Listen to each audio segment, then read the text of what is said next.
A company does not exist without marketing. They might not call their people marketing people and therefore think, oh, we don't need marketing, our product sells itself. But bullshit. You've got a product, you've priced it, you've worked out how you're going to get it to market, and someone does that. Ergo, you are marketing, you're just not calling them marketers. I think it's really hard not to self-censor and to produce something that you know your boss will like rather than something you think the brand actually needs. And so I've seen amazing creative work come up internally and had it smashed down by committee to the point where it's just vanilla. The marketing bros like to think that there are two poles. One of them's right or the other one's right. And they argue, like, the truth is always in the middle. If I've learned anything throughout life, the answer is always in the grey. It's never at one of the poles. Never. Hello Unicorners, and welcome to a very special episode of the Unicorny Marketing Show, because this is a century. This is show number 100. Now, if you're watching this on YouTube, you will probably see we've only got about 7 or 8 shows here. The rest were audio only. We've gone video first now, so if you're listening to this on audio, you might want to go and check us out on YouTube. Anyway, today we thought we'd do something a little bit different, so I've invited co-host Rachel Fairley into the studio, and she's actually interviewing me about the 100 episodes, or the 99 episodes that have brought us to here, and some of the key learnings that we're going to take away. So if you like, this is a recap episode. It's my impression of where we've got to with the podcast. There's some pretty important things in here which I hope you enjoy. Without any more ado, let's go straight to the studio. Congratulations on the 100 episodes. No, 100, eh? A century. I mean, it's amazing. I was thinking about it on my way here today. I was thinking about all the questions that I have for you. I hope it's all right, but I'm gonna ask them all. No, that's fine. We're warts and all, totally transparent. I have to say, it has not been easy getting to 100. We've had some significant obstacles along the way, but maybe those will come out as we speak. I think so, for sure. But I'd love to start with, when you look back on the 100, what surprised you? There are a couple of things that surprised me. One is how open some really big and important people have been to come on the show. I'm thinking specifically in the early days, like Geoffrey Moore. Yeah. So he's been my marketing hero probably for 26, 27 years. And I wish I'd known when I was studying his work in the late 90s, and there was a whole company based on his work called Gorilla Park I used to work for, which was an incubator fund. And the clue's in the name, right? So he had this book called The Gorilla Game. And the whole of Gorilla Park was based on his theories about how to bring disruptive products to market. So we literally studied his playbooks inside out. The whole language of the company was his. Now, had I known that he was so accessible and such a lovely man, I'd have written to him then. But he was lovely. He was really, really helpful, very patient, because it was quite early on that he agreed to come on. And I think that really surprised me, because actually a lot of people are a bit sniffy, and a lot of people have ghosted us when we've approached them. I mean, really not very important people as well, to be honest. They're full of their own self-importance. A couple of people have said they will come on and then have ghosted us. But I think, you look through, if I'm thinking about the kind of the academics and the authors specifically, so people like Matt Dixon or April Dunford or Ben Bensow, they've been enormously generous with their time. That's really interesting, because the whole ghosting thing is a phenomenon I just cannot understand. Like, it's just sort of basic manners to say to somebody, I've changed my mind. I find it astonishing. Yeah, but when I look at the people who've come on, and I think about the fact that there are those that haven't, like, what a positive choice, because sharing the knowledge, I mean, being able to listen and really hear what's going on in somebody's brain is just phenomenal. And I think there's an important thing there, because the people we have had on, they share quite conceptually often. So this isn't a show about practicing. We might talk about what the show is for maybe later on. I'm not sure, but we deliberately changed it partway through. And I think that a lot of people, when they're invited onto a podcast, go to one of those resources online and look at the size of the audience. And they equate size of audience with quality, and that's not the case. Yeah. So there are some very popular shows that have very low quality content that can't be implemented.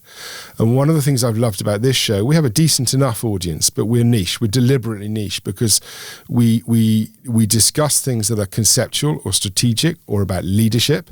We do have some more implementation type shows too, but it really is about food for thought. And that doesn't suit everybody. But what I've loved is that 4, 5, maybe 6 companies now have written to me directly to say, thank you so much for X episode.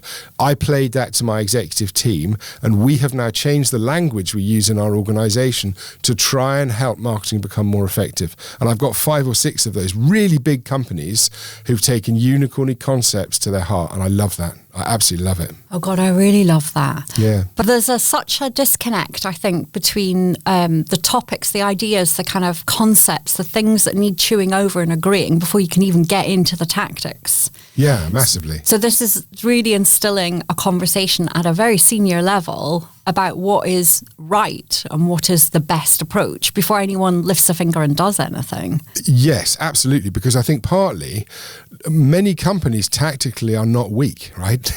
They know how to do the things they've got to do. It's just the scope of the department probably isn't large enough, or the senior marketers aren't getting the seat at the table that they want to be able to help drive strategy. And I think those are the issues that we've tried to lean into a little bit more. When the podcast started, it was quite different, wasn't it? It was really different, yeah. I mean, I think firstly we had 3 people in the studio always. So I brought a subject matter expert in inverted commas in to speak depending on what the vertical market was or what the message was going to be. And that was quite hard to hold a conversation between 3 people is harder than it is to have a face-to-face with 2. But more specifically, when we started, we were about like the practice of, like the whole thesis to start with was like, you don't learn anything from studying unicorns, so we're going to help you study like ordinary companies like your own.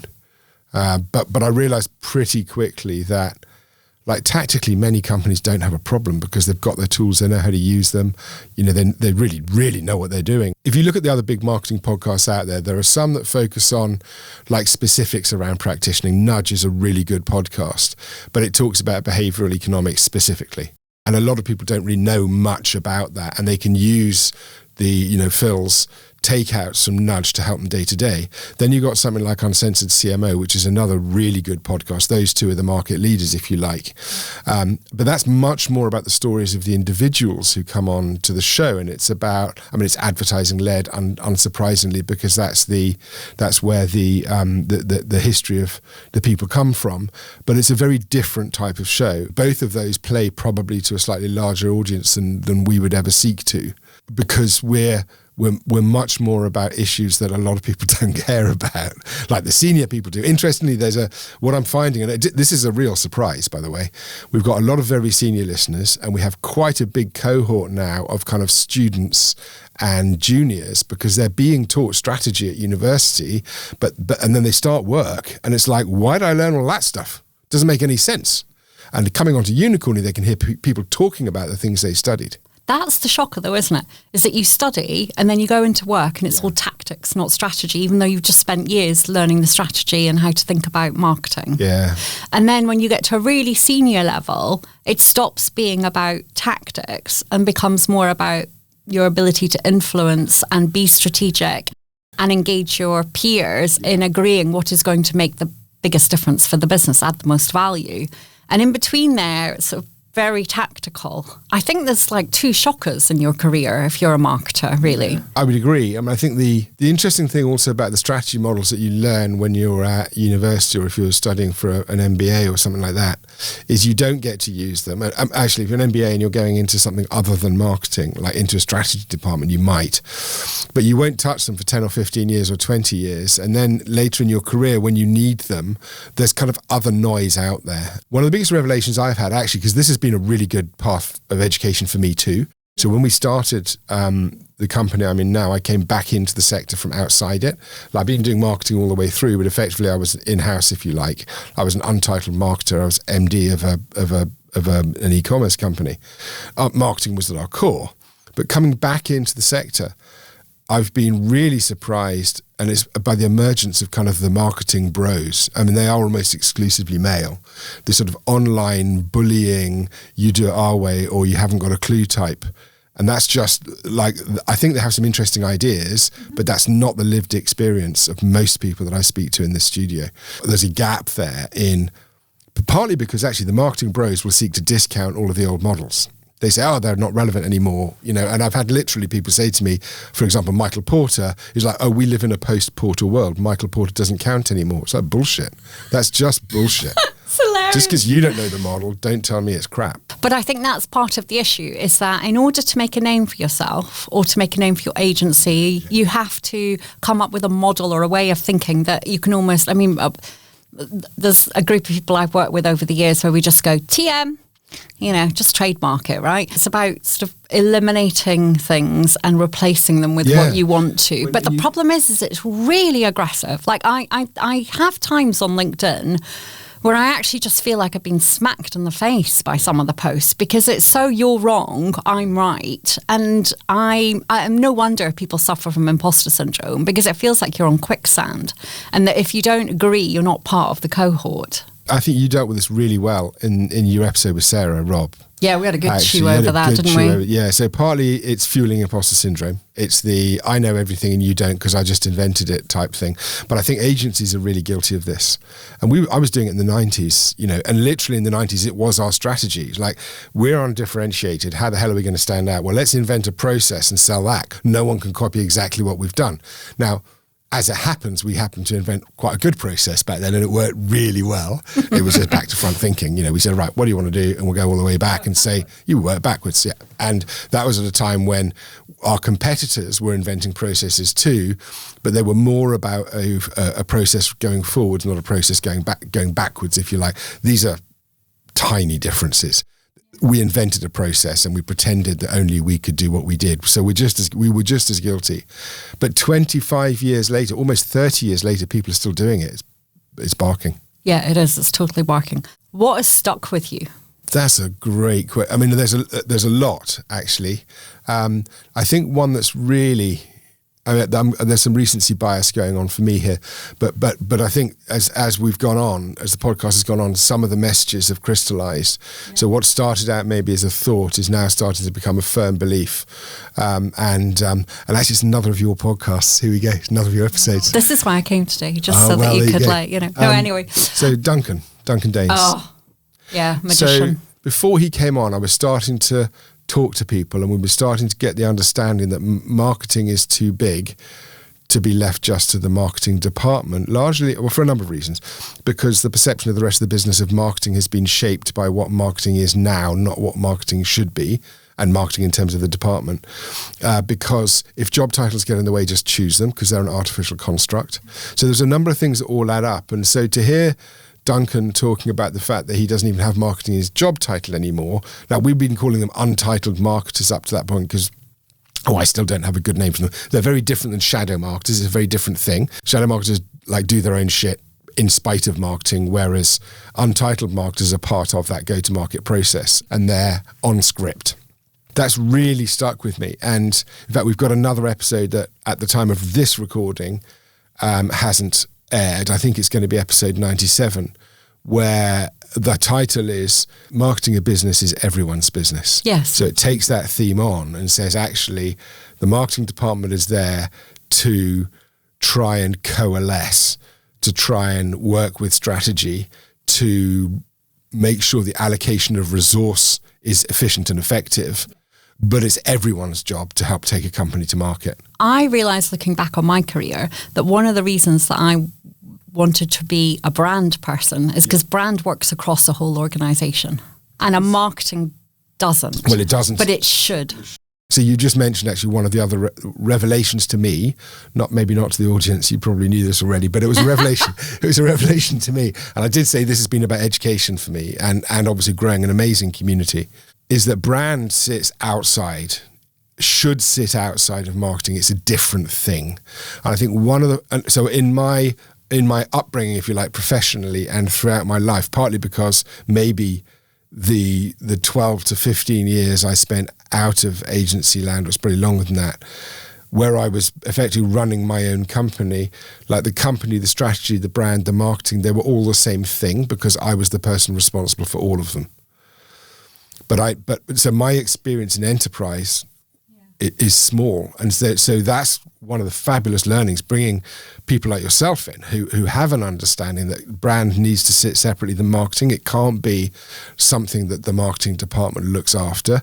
And I think that might be the key to why a lot of companies struggle with the concept of brand, because they just think it's part of, like, to them, brand is the color scheme that the marketing guys use.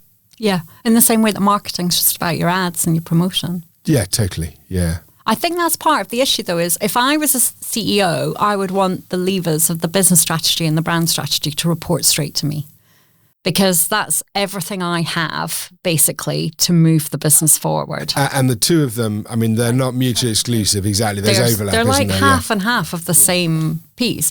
And so, yeah, it often ends up in marketing, which means that you then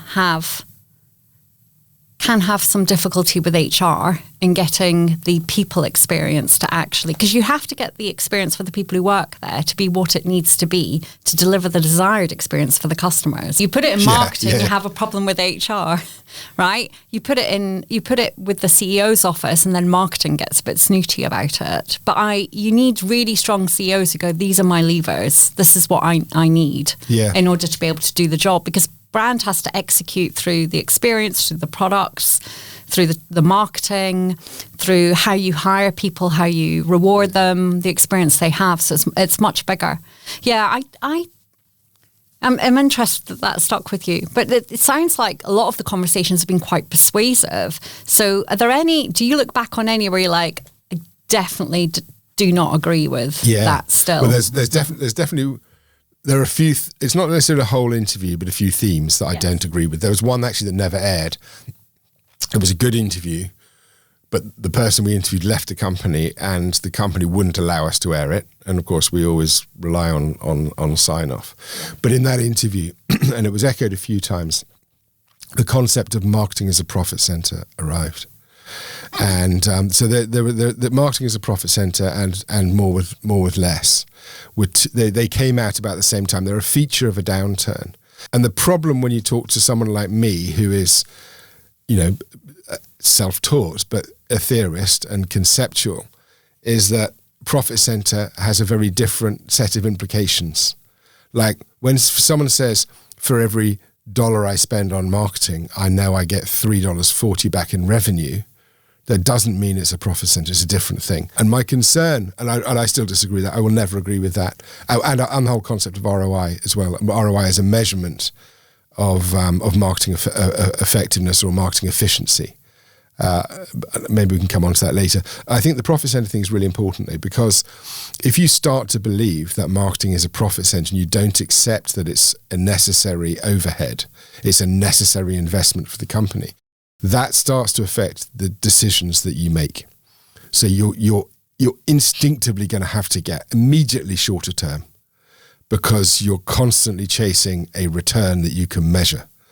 And this is another good argument probably for taking brand out of the marketing department, because if you're over-indexing on the short term because you think you're a profit center and you're trying to maximize that ROI, that measurement, you are making decisions that are going to give you problems in 18 months to 36 months and beyond. Because you're not building a house on solid foundations. You're literally skimming the market. It would be like a farmer wanting to harvest every month of the year. You just can't do it. Yeah.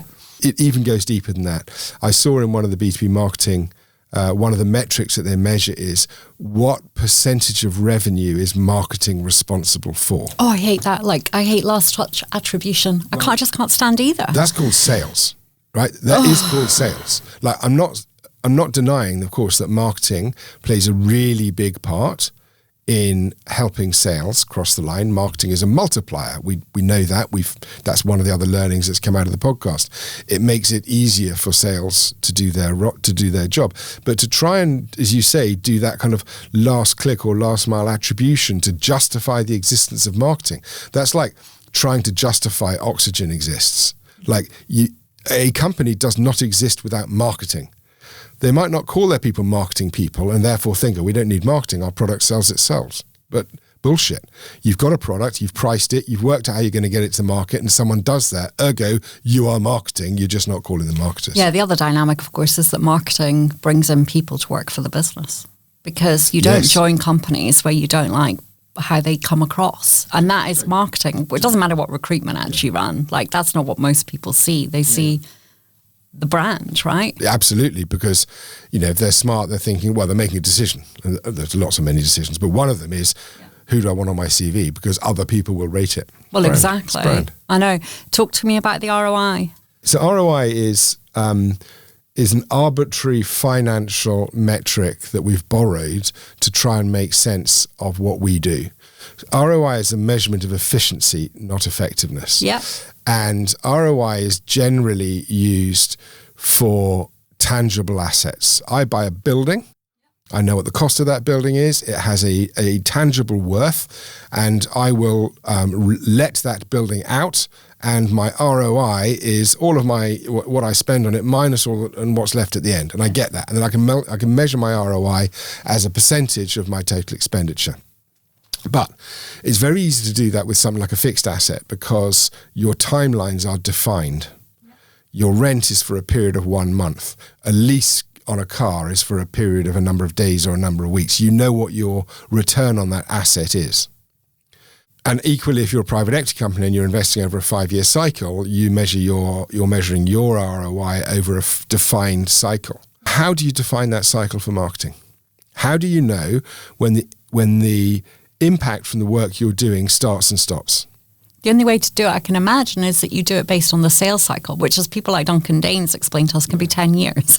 And exactly. Or you can use like really sophisticated econometric modeling, but no one's got the budget for it, and B, that's an imperfect science too. So the problem I have with return on investment is it's bogus. It's completely bogus. And also, marketing is an investment in one's future. There's no doubt about it. But just because we've used the I word doesn't mean that the right KPI to measure it is return on that specific investment. A better way, in my book, is to look at the performance of the whole company and say, is the company achieving its strategic objectives, its revenue objectives, its profit objectives? If it is, then what we're doing, don't change it. If it's not, then let's start exploring how we can change the things we need to change in order to hit the right metrics. Yeah. Marketing is part of that success. You may never be able to measure, but you just got to be okay with that. Yeah. I love that. I love that those are the two things that have annoyed you.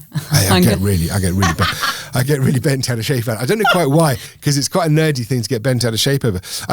I generally have a problem with, if you take like any misapplied statistics or bogus measurements, and they're everywhere. They're endemic. Wherever we look at the moment, in the news, in the media, on social media, people are quoting bogus statistics and bollocks at us, frankly. And our job, we're the marketers, we're supposed to be able to see through that stuff. Yeah, it's got to be true. Do you remember back in the day when you went on the tube in London, that when they were doing their sort of prompted and unprompted recall tests for brands, the first question they'd say is, are you in marketing? Yes. And if you go, yes, they were, we can't talk to you, off you go. Yes. I couldn't get onto any panels for years. So we're supposed to be able to see through that shit. But I'm worried that a lot of people these days don't. So what's the best advice you've heard? Best advice, blimey. Well, there's been loads. I mean, really loads. In fact, I generally learn at least one thing from every episode. But some of the stuff that's maybe had the most immediate impact on me have been those things that help me change either how I lead or how I manage from day to day. Because as well as hosting, I've also got the day job. You've got your day job, yeah. We've got to go run it. And by the way, we also need to market. So, I wouldn't go as far as to say we are in B2B marketing just because we sell to other businesses, because it's a different thing. But so Georgie Gilmore had this thing about must-win battles. And I love the concept of a must-win battle.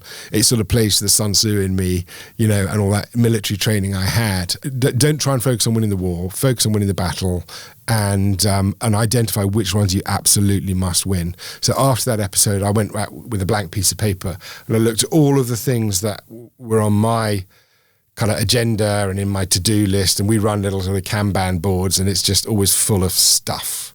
And it's like, just I started deleting the ones that didn't really matter. And it's like, right, those are my must wins. And then we went out to the agencies and we started talking about must wins. And I think that was really impactful because it was something that you could take away and do immediately. Yeah. Other episodes have sort of helped change the way that I think about either how I see the market or how we interact with it, or how I want in my day job, how I want our group to develop.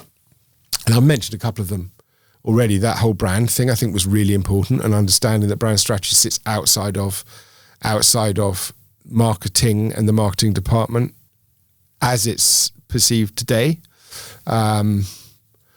One of the interesting things, as an aside, because we're like a bit of a rabbit hole, one of the somebody asked me, it was off air, why I thought that marketing had sort of changed. Because in the early days, I always say, oh, how do you think marketing changed over the last 10 years? And it has, obviously.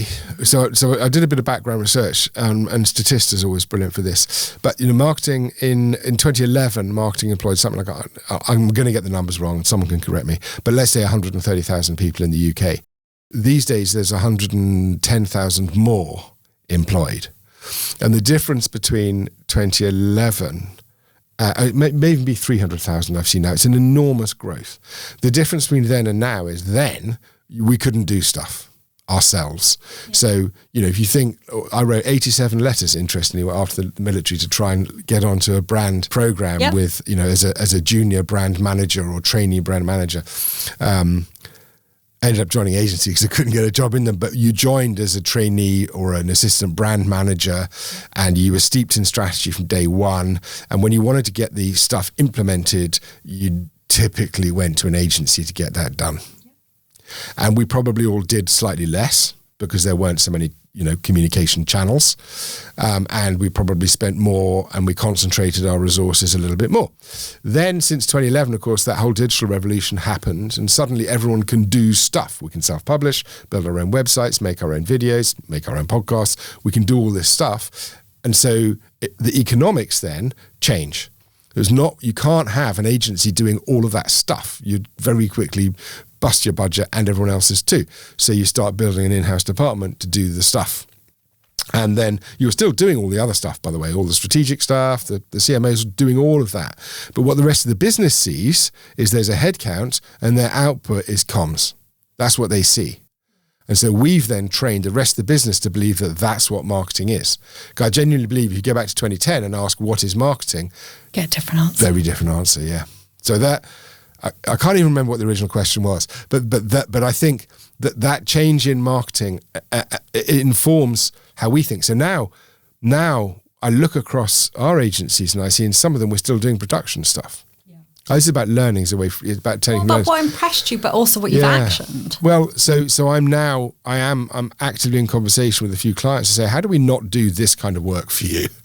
Like, how do we help you set up either a joint venture where we'll help you do it, or an in-house department where you can get better value from that piece of work? Because actually, we'd rather be working on other stuff, more creative or more strategic or more impactful, or like help us fill the gaps, because that kind of high volume, low value stuff is really hard. You can't deliver value from it in an agency unless you're offshore. It's so true. I mean, I've brought in marketers into in-house roles where they can see that their work in agency is drying up because the tech is taking over. Yeah. The thing you really want from an agency is kind of clear thinking, because when you work across such a variety of accounts and a variety of businesses and you see all sorts of different problems and how they can be solved, you can come with such fresh eyes to a problem and offer completely different. And I think that's very stimulating if you're in-house. And the other thing is creativity. I've never seen, and I know I'll get lambasted for this, but I've never seen really amazing creative come from in-house, because being part of a business means that you're almost constantly self-censoring yourself in order to make sure that you keep your job and you stay. And so coming up with something really truly cut through in this incredibly noisy world, because that's what all this tech has done, has made it possible to put out lots of plastic into the air, right? I think it's really hard not to self-censor and to produce something that you know your boss will like rather than something you think the brand actually needs. And so I've seen amazing creative work come up internally and had it smashed down by committee to the point where it's just vanilla. It's gone beige. And so I think when somebody else walks through the door and goes, this is what you need to do and this is why, people actually listen. Those systems are self-regulating as well, though, because you're not going to keep that creative for long if the work they're doing is being bashed down and never gets to see the light of day. So, and I think these things are cyclical. So they go in-house, they go out to agency. I think that the challenge with the kind of high volume, low value stuff now is that, and I think COVID changed this, it changed the mindset of many people, is that if I'm outsourcing it, I may as well outsource it to India or, the Philippines. Or some tech. AI, it's not good enough yet, but it's getting there. But you still need that brilliant on-brand idea. Yeah. That's what you need. You need that creative, or to how to take an idea and translate it into lots of different channels so it works in that channel in a way that's right. Yes. But not into resizing ads and making 4.9 million of them in 16 languages and blah, blah, blah. I know. It's interesting.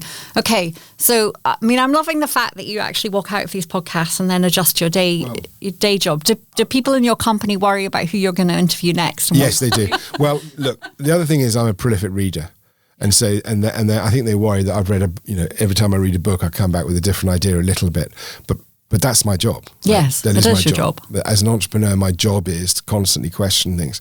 There was one thing, actually, it came out in your interview with Sarah Robb. And when I heard it, it was like, shit, do we edit that out? And it's like, go on. No, because actually this is profound.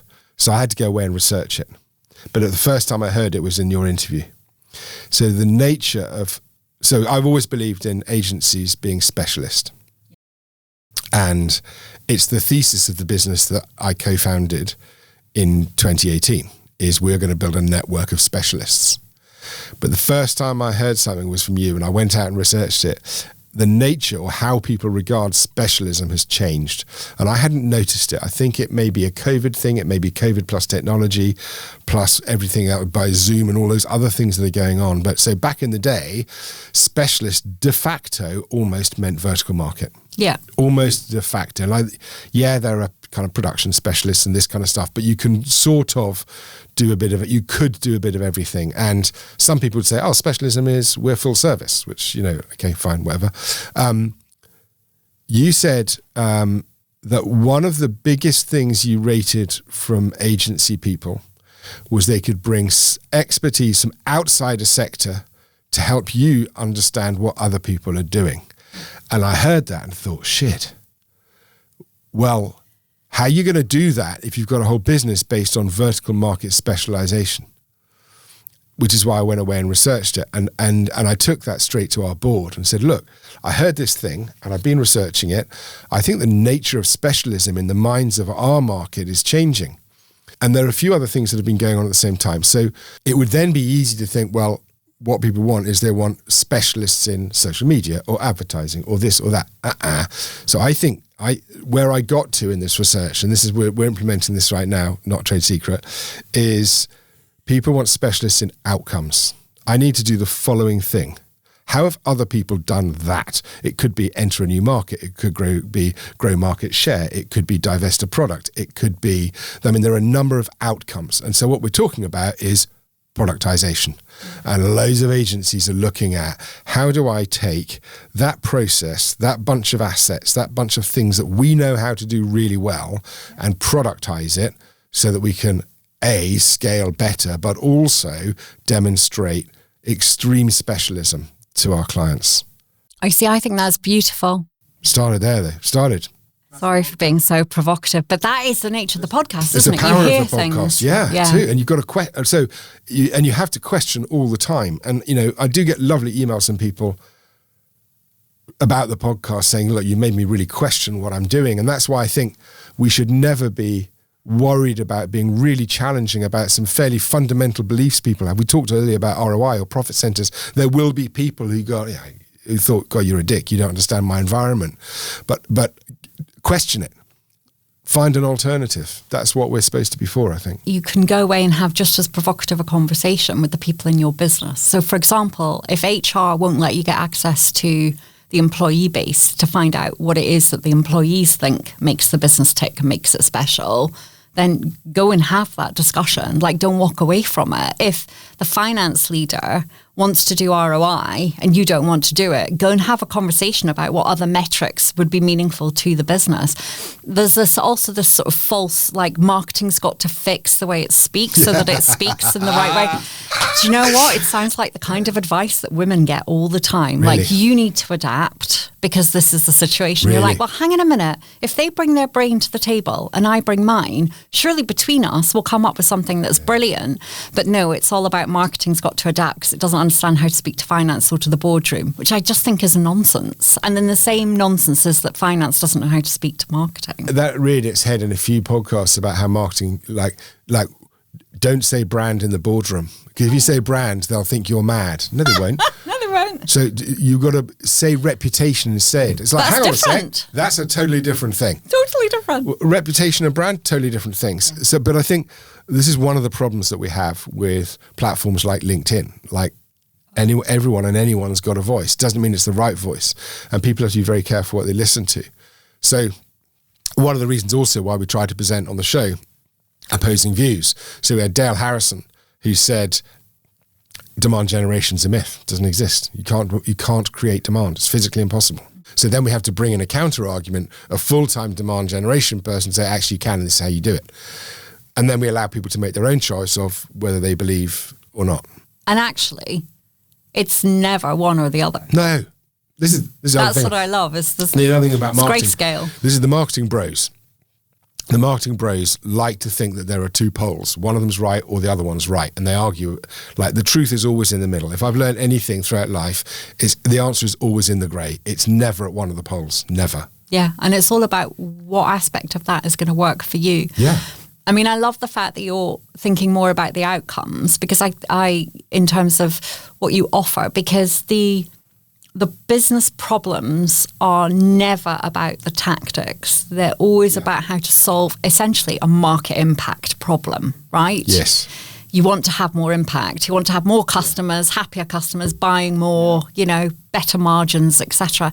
So the answer to the exam question is always like, how do you increase your market share, break new markets, get a new product to market in a way that's going to, thrive, etc. And so working out what combination is going to be required for that business. Yeah. There's so little of that that's a cookie cutter from, you've done this for my 4 competitors. Can you come and do that for me now? I don't want to be like them. I want to be different and better than them.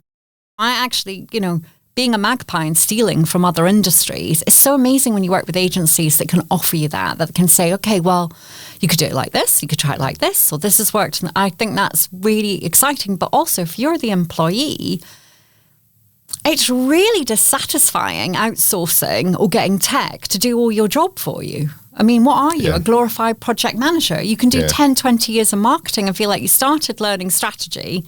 You've basically managed meetings and pressing buttons, you know what I mean? And then now suddenly you've realised you've dedicated all this time and you're not really sure what it is that you do. I think that's another aspect of it, is that the more that you work with agencies can explain to you what is going on in different industries and how different people have challenged and worked on that, actually that is making you strategic in a world even where you may still be executing all the tactics. Yes. Because you have to figure out what's worth doing, in what combination, and why. There's a theme for next year that I think we're going to work on. 27 states. Have I talked to you about 27 states? Okay, right. So writing that down. You heard it here first, unicorners. So the tech bros, we have polls. We've got STP, segmentation, targeting, positioning at one end. I touched on this a little bit in episode 80 and 81. You've got STP at one end, and you've got MBA, market-based asset theory, at the other end. So basically, you've got the traditional approach versus a new approach that says that all the old stuff is bunk, and there's no grey area in between. So I think back across all the people that I've spoken to, and we're missing 3 vital components, and you just mentioned one of them then obliquely. Maturity of the product. Yep. Size / market / maturity of the company. Yep. That's an imperfect one. And then the market. How developed is the market? Or how mature is the market? And if you then ascribe 3 variables to each of those 3, you get 27 different states. And then you start thinking, okay, if my state is I've got a niche product in a startup, in an early market, what marketing theory should I be applying and why? Now, the obvious one there is STP, because you are startup, niche, early market. You have to segment, you have to target. There isn't a market to market, like whole market at. So MBA then becomes irrelevant.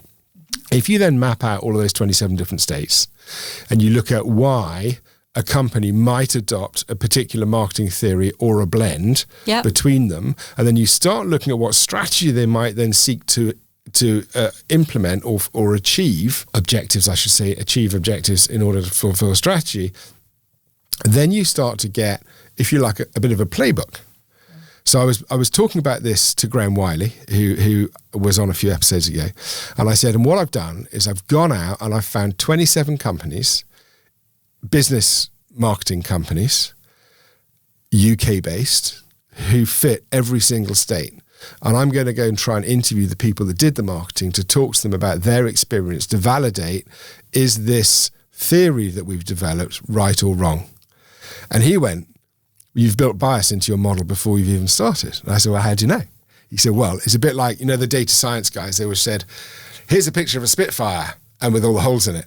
And they were looking at how to bolster. Have you seen this thing? No. Right, okay. So imagine an aeroplane, World War II aeroplane, comes back. It's riddled with bullet holes. And the engineers, when it got to ground, looked at all the bullet holes and went, it's gone all the way through. How are we going to reinforce that so that the bullets don't go through? Someone says, you're reinforcing the wrong bits. This is the plane that made it back. Yeah, that is so true. They made it back. You can shoot a hole through that wing any day of the week and the plane's still going to get back.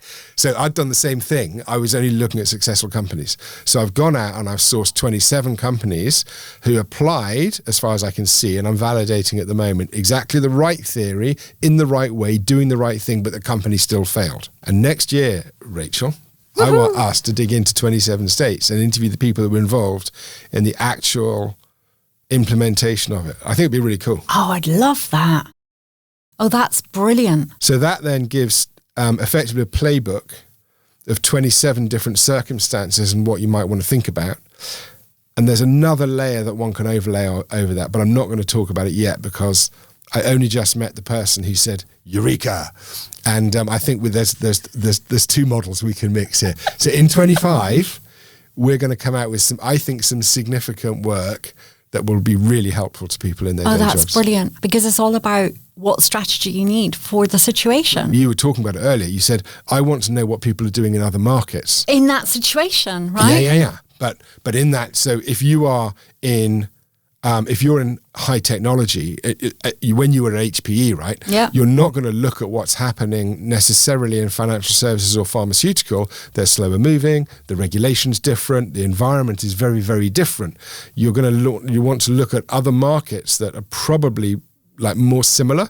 Like pharmaceutical is just completely different. I may be wrong. No, it's true. What I craved, what I thought was I wanted to, and I mean, this has been like this for the last sort of 5 years, 10 years, is I crave talking to companies where a new market has emerged that's parallel to theirs. And they're just not considered to be a player in it at all. And they have to shift their brand. Wow. The thing is, people will know the name of your company. So you have brand awareness, right? Yeah. But they're not familiar with what you do or necessarily favourable for that market. They basically don't think you're an option to buy. So I'm always fascinated by companies that have had to break new markets. How do you basically get people to reconsider you, because they really pigeonholed your brand, they pigeonholed your company and said that's what you do, and you're like, yeah, but we also do this. How do you get them to believe you? There's a whole show there. There is a whole show there. So that's like if you're a large incumbent and a blue ocean appears, how do you move into it? How do you Because most companies, I've had experienced that over the last 10 years with all the tech shifts that have been happening. There've been things that are existential to them, which have changed the nature of their business. So and it's not a complete pivot. It's not a complete change. It's not change. a pivot. It's almost like a lift and shift, right? But, that I don't want to learn that from other companies that are like mine. No, I get that because that's mimicking. Yeah, I'm not going to get the cut through. I want to learn that from people where they've done it in completely different situations where everyone's going, there's no parallels there. And you're like, there is. There was a new market they wanted to step into. Like, really what do you do? That's why the 27 will be really interesting. So 27 states would help. It would inform totally. Some of that. Because one of them will be that, but another one will be trying to persuade existing customers to shift to the new world era. Right? When actually what you realise is it's not up to you whether you produce the right products and services, is whether or not you can persuade customers that they should make this change. That's another completely different dynamic, right? Because you see businesses that do all the R&D and they get it to market and almost nobody wants it. And you're like, well, you haven't actually warmed up the customer base to do it. And you've done it inside out. You haven't started with the customer and then worked backwards. Well, exactly, right? Because, for example, if you did that with electric cars, you'd have done all the lampposts, turning them into electric charging points before you released the car, so that was already there rather than doing it the other way around. So that's the nature of disruptive markets, which, by the way, 27 states takes market-based asset theory, segmentation, targeting, position, and then overlays the work of people like Geoffrey Moore and Chan Kim, René Mauborgne out of INSEAD. It overlays those other models because it allows you to take them into consideration. It's kind of cool. Oh, I love that. I know it's going to be cool. No, that's There's brilliant. one other thing, actually, sorry, which this gave rise to and came out of the last few episodes. I think we need to knock the phrase B2B marketing on the head, and that's going to upset a lot of people, particularly those that have in their brand. But there's no such thing as business to business as a category. In my world, where I come from, I perceive B2B to be a phrase that brand marketers used to use to belittle cousins that didn't do advertising. And we touched on it just now, and I'm starting to think it, I should say, more and more, that the discipline of business marketing in pharmaceutical is very different than business marketing in finance, which is very different than business marketing in tech. And there are industries that probably run in parallel, or if you think about a classic bowling alley, that are one pin away. There are those, and it's those 1 or 2 pins away that you'd be looking at for lessons where people have found markets like those. But if something's 5 or 6 or 7 pins away, you've got as much in common with them as a business as you do with Purcell. And so to lump them all together is really unhelpful. And I think that's why at the moment the marketing bros are slagging off B2B marketing in inverted commas because they don't like their advertising. But advertising is not an appropriate communication method for many companies in business marketing. Well, we've heard that from so many people, haven't we? Yeah. So the other thing I've noticed is all those big, there's been a few people who have taken on B2B roles this year, like leadership B2B roles, who are B2C consumers.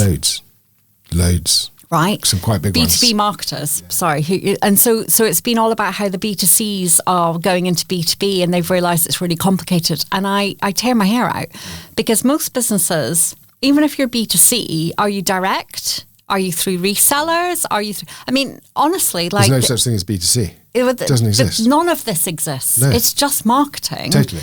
And your whole sticky toffee pudding, as it occurs in my head, STP. Well, in my house, STP is sticky toffee pudding. But segmentation, targeting, positioning is just about understand your market, understand how your buyers are actually wanting to go to market and shop, what the category entry points are, what they're looking for. I want makes them feel like they made a good choice. And then how you allocate your resources, of course. How do you actually help them know about you and get to a decision where they bought and they feel satisfied with their purchase, however they buy. Is that an alleyway that's happened? Because if you go all the way to being a sort of colouring in tactics department, then you start to evaluate yourself by whether you're in one camp or another. But actually, if you reverse up and you go back to just being a really brilliant strategist who knows how to execute through different combinations of tactics, then it doesn't actually matter to you. It's not threatening to be in a world that is not like the one that you last worked in. Oh, totally. Because you're going, right, okay, I'm going to come neutral to this. How does the market work? That's a really good question or question statement. Whatever you just said is bang on. I'll tell you why. If you don't have, in my opinion, if you don't have the grounding of the strategy and strategy models that will allow you to hop between different environments, and they can be fairly fundamental ones, value chain analysis, 5 forces, your Boston matrices. I'm talking about those sorts of things. There's no SWOT analysis, I'm sorry. There's no SWOT analysis. Can't bear it. No, that doesn't exist. But no, I mean, the bigger models that allow you to look at a market and analyze them properly.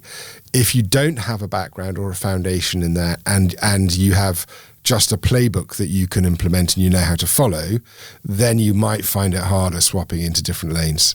Yeah. But if you have got that stuff behind you, then a different lane is just a different challenge. Same thing, different challenge. Yeah, it's why I still wish there was a proper qualification and you could that everyone had to be a chartered marketer. Totally. Well, actually, I've given the Chartered Institute of Marketing quite a lot of crap on the podcast, maybe unfairly.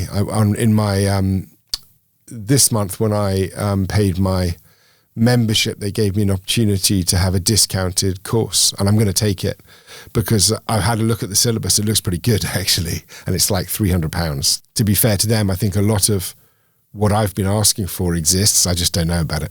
Yeah, so I left last year. Did you? Yeah, I felt a bit brave leaving, but I was in a kind of mood of, if I don't feel the benefit, I'm not paying for it, and I'm waiting to feel the need to go back. But I couldn't work out what the point was. Because what I really wanted to do is to create marketers who have such a good understanding of the theory and the strategy that you can go off and you can do courses on how to build a website or how to write great content or whatever floats your boat. But I don't want to go there to learn how to do digital marketing. I want to. Yeah. So do you see what I mean? And I think that was my frustration. So this is the thing. The course I've seen is more foundational than that. I was even thinking maybe we should start the Unicorny Marketing Academy and teach some foundations. But I think the courses look like they're already there. Is there anything where it's still going around in your brain, like you're not sure if you agree with it, you're not sure if you disagree with it? It's just sort of. There are a few things. I mean, the whole concept of double jeopardy. And I know it's, we're quite technical. You're taking on Mr. Sharp, Professor. I'm definitely not taking on Professor Sharp. Don't do that. But look, I get Double Jeopardy. I understand why brands grow. It's probably one of the best marketing books that's been written. It's really, really good. Yeah. But Double Jeopardy, I think it comes back to the STP versus MBA argument actually, and I think particularly, which I ranted about in episode 81. He published the aggressive paper in January slamming Kotler's work, and it's not one thing or the other. But double jeopardy only works and is only important if you are a market leader. And there are very few leaders in any market. So it's not relevant to many people. But I want to be able to include these sorts of thoughts in the podcast, but I'm not sure how relevant they are. Which is why it's floating around in my mind. The other thing that I think about a lot, and I don't have an answer to, is measurement. Because it's okay to poo-poo ROI or poo-poo marketing as a profit center, but in a world where everything has to be measured and we're taught it doesn't matter if you can't measure it and all that kind of stuff, it would be good to find a way of getting a better understanding of how we communicate the value of marketing, whether that's measurement or not, I don't know. And that's never more appropriate than if you're an agency. A certain amount of money is changing hands every month, and the CFO is going to be looking at the agency numbers going, what are they doing? Here, I'm trying to change that I'm trying to change the way that we report away from standard KPIs towards how are we helping our clients win? And how measurable is the work that we do against them achieving their objectives, i.e. winning? And can we put a direct line between our work and their win? And if we can, then we're happy. But if you get 3 or 4 months where there's no direct line, then you've got a problem. We just finished writing the book, and I had to do the chapter on measurement, which then I had to give to Sarah and I doing it together. So I had to give her my chapter, and then she had to work on it and add all of hers, and then it came back, and it went back and forth quite a few times. But until it's hours now. My sense of it is, of course, you can measure whatever you like, but if you don't really understand the problem that you're trying to solve, then you don't actually know what to measure. It goes back to what we were talking about earlier, which is you have to understand what it is that the business strategy is trying to achieve. And then you need to understand how well it's doing on that at the moment, because you're deciding what strategy you're going to take in marketing to actually make that happen, to make the business strategy reality, right? Okay, yeah. So you basically work out where you've got the gaps and where you're doing really well and what you need to it's like plugging holes in a pipe of water. Like you're trying to figure out, like, how do you make this actually work? Those are the things you're measuring, because that's where you want to make the improvements. But then ultimately you should just be measuring revenue and margin at the end. It's about whether or not you are seeing the sales go up, whether you're making the money that you want to make. But I think these are like, I've always thought of them as sort of indicators that the work you're doing is working or not working, so you can adjust your plans to get there. So you're seeking short and medium term correlations, so that you can get a long term result. And we should always measure things on the long term. This podcast, for example, I don't even look at the weekly numbers. I look at my 28-day numbers. That's the shortest term I look at. Are we trending up? Are we trending down? And then over that, actually, I just look at the position over the last 6 months. There's nothing I can do to an individual episode that is going to change the fortune of this podcast. No, but like everything that I've ever measured, I've never cared about the individual. If I run brand health or whatever it is, I don't care about the individual results. I just care about whether the graph is ever so slowly and maintaining, right? Because often people invest money, time and energy in getting a spike, and then they just drop straight back. It's like a sugar crash. Do you know what I mean? It's like answering those emails from those people who can tell you they can get you, on the front page of Google or, at the top charts of Apple. You get a spike straight down again, because it's especially businesses that are word of mouth or grow by recommendation, because they always compound. SaaS business is classic for that, of course, because you don't, as long as you close the back door properly and you're not losing too many people, then you're looking at compounding over time. But if that was your problem, that you thought you had grown and you were losing customers, then all of your strategy would be about how to cross-sell, upsell, retention, right? Totally, In which case, those would be the metrics, but you're still looking for the revenue out the other end. We come across this on the podcast. You measure you measure the success of the marketing by the health of the business. Yes. Not the other way around. Yeah, exactly. My last question is, having heard everything, who is the one person that you would love to interview again? Oh my God. Because you've met a lot of pretty amazing people. Where do you feel like you're not done with the conversation yet? And no, you're not allowed to say me, even though obviously. Well, modesty would prevent me from saying that anyway. There are a few, actually. I mean, quite often we have discussions with people about whether they would come back at some stage in the future. And I have some who are intending to come back. If I could do it face to face, yes, I would go and interview Geoffrey Moore again. But while I'm there, I'd also be able to see Carmen Simon. I'm all for ethnographical studies and, empirical science through data, but taking a neurological approach to it, taking like a neuroscience approach to why things work, for me, is a really fascinating way of understanding certainly the communication side of what we do. And Carmen is really good at explaining all of that. And I only had 45 minutes with her. So it's not answering your question because there are two there. No, but that's fine. You're allowed to. I'd fly to LA and I would interview, or San Francisco, I should say. I'd interview Geoffrey Moore because I only touched on 2 books with him, Crossing the Chasm and Zone to Win. He's written 8 or 9. I'd like to look at some of his other material. And I'd like to go into Carmen's labs and actually see stuff happening. It'd be really cool. I wish I had a magic wand. Do you think? I'd totally wave that now, yeah. Do you think? Yeah. Really cool. I think that's amazing. Especially now we're on vid, because assuming there's nothing secret in the lab, we could then video all these machines working, and we could, that'd be really cool. See how people really think and how you But can. both of those are authors / academics. I also really love meeting people at the sharp end who are making things happen. It's almost impossible to distinguish between them because they're all so different in different stages of career, different sectors, different jobs. I mean, there are those who are more polished because they've done a lot more of this kind of thing, and they're easier for me to interview, and therefore sometimes we can go deeper into a subject. But look, anyone who is challenging the status quo or pushing the definition of marketing is always going to get a seat in this studio. Well, there you go. That was show 100. Thank you very much indeed to Rachel for tolerating me, but also for joining the Unicorny Project. And thank you to you for coming and watching or listening to this episode. If you have anything, by the way, you'd like us to tackle, any topics, any issues, any challenges, please do write to me. You can find my contact details on the show notes at unicorny.co.uk. As always, we'd really appreciate you giving us a thumbs up or reviewing or rating or recommending this podcast to friends of yours.